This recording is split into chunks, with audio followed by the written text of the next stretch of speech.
Welcome to the Buck and Chuck Show, where we always analyze old literary works.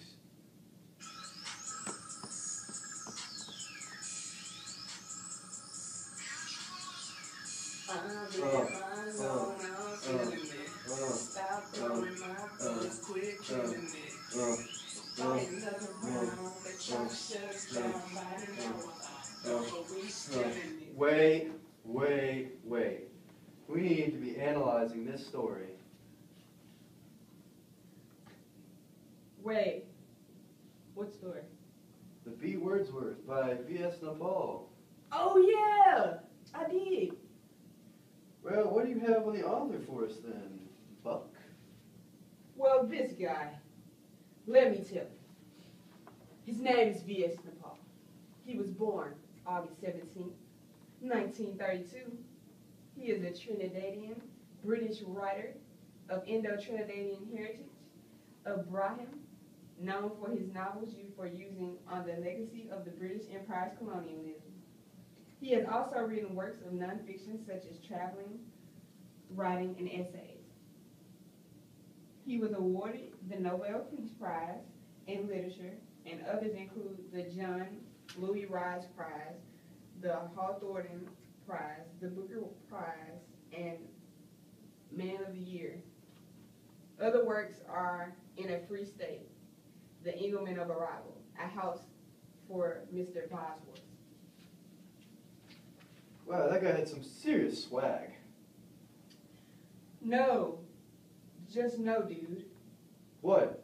He was a super writer and gorgeous swag. I question your smart sometimes. Whatever, don't hate on this. Okay, well, anyway. How about you just summarize the story for us? Fine. The narrator, who is a boy, tells of a beggar who comes to his home, introduces himself as B. Wordsworth, poet, and befriends him. A week later, the man invites the boy to his home, where they eat mangoes and talk. The boy asks for him to babysit his bees. The man tells a story about a boy poet and a girl poet who fell in love. The girl poet and their unborn baby died, and the poet let his garden grow wild after that. This is a very depressing story if you haven't been able to tell yet. The man and boy, who share a love of nature, become friends. The poet claims that the boy also has a poet's eyes. Don't really know what that means, but you know, it's cool, it's cool. One day the boy finds the old man very ill.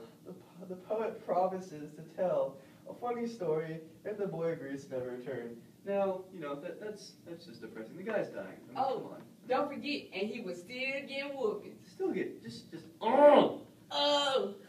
So the man says that the story is about a girl and boy poet was false. So pretty much the story told him was a lie. That fool lied. That fool was just like, I'm not lying, I'm not telling the truth. The tearful boy leaves, but a year later he walks down the street and sees that the poet's house is gone, and it's if the man never had existed. It's so weird. I know, it's so sad.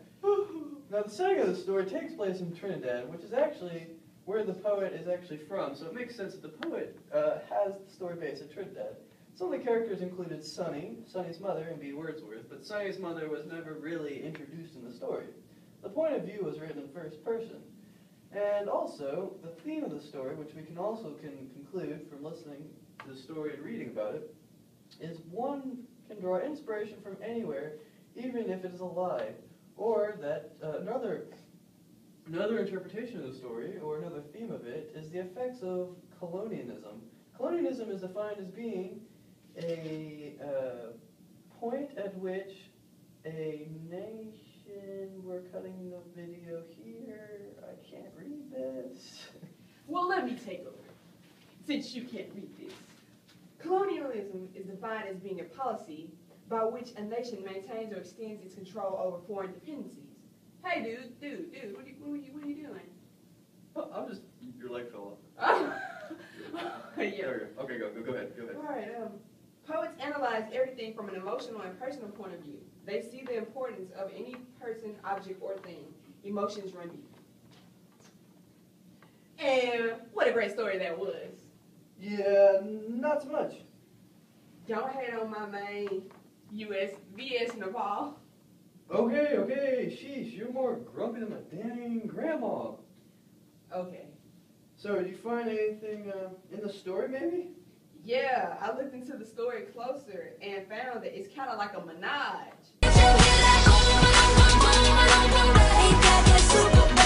No, not a menage, a mirage. Oh, okay. That was the dumb one for you. Hush. So did you analyze the story, Mr. Know-It-All? Yes, I did, fool. Well, share it, dude. Alright, fine, I will. So, if we look in the story, and we start to analyze the story, it doesn't show many forms of metaphors or similes. Even though there are a couple here and there, it's not like it's scattered all over the place like we have been reading in past literary tales. This poem is actually only about 60 years old. It's fairly new in the grand scheme of, how short stories and things are written. Now we take a closer look into the story. We see that the story sort of conveys the message that though someone might tell you a story to brighten your spirits or to teach you a lesson, it might always be true. Now, some people might consider this to be a bad thing, but in many aspects it's good. Because, let's say that you're just down. You're just like, man, so this girl, man, she was beyond my mind, and mine to mine. Man, yeah, So, I might tell you a story about a girl, man, who would help you out. And just make your life better, It would just brighten your day, You'd be like, man. Because my shirt does say sunny. It does say sunny. But I'm not so sunny. Well, yes, you are very tan. I'm white. So, anyway, after the boy has told the story, he looks forward to his future in life. He's like, I've got a good aspect on life. I can succeed in life. I can go far. I can fly. Not really, but he thinks he can. Then when the old man says that the story wasn't even true, the boy is devastated and realized that, it doesn't, it's not like it's really the story was true or not. He kind of thinks in his mind that maybe his conscience made up the story. How could you lie to someone like that? I mean, why lie? Well, I've told you that you're cool, but I mean, look at you. You have a striped shirt on. Oh, but you're a rat with a 2 chain necklace on. My 2 chains necklace fell off, good sir. It's not there anymore. Do you see that there is no 2 chains necklace on me? Yeah, no 2 chains. Okay? Whatever, back to the now. All right. So even though the boy, well, now he's a man, actually, he notices that the man's house has vanished by the end of the story, after the man is dead. So he somewhat thinks, well, maybe that my brain had just made up the story in the first place to get me through the hard times that I was having. So it's kind of like he was thinking maybe that he was, making a better future for himself, but you never know. There's 2 interpretations of the story when the man's house has vanished. One interpretation is the fact that the house was, torn down, as that's a very common thing for people to, do, is tear down houses that they don't use anymore.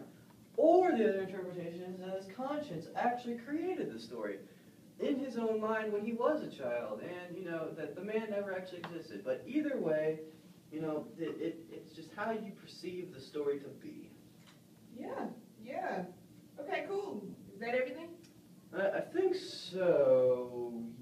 Yeah, it is. Okay, in that case, turn up!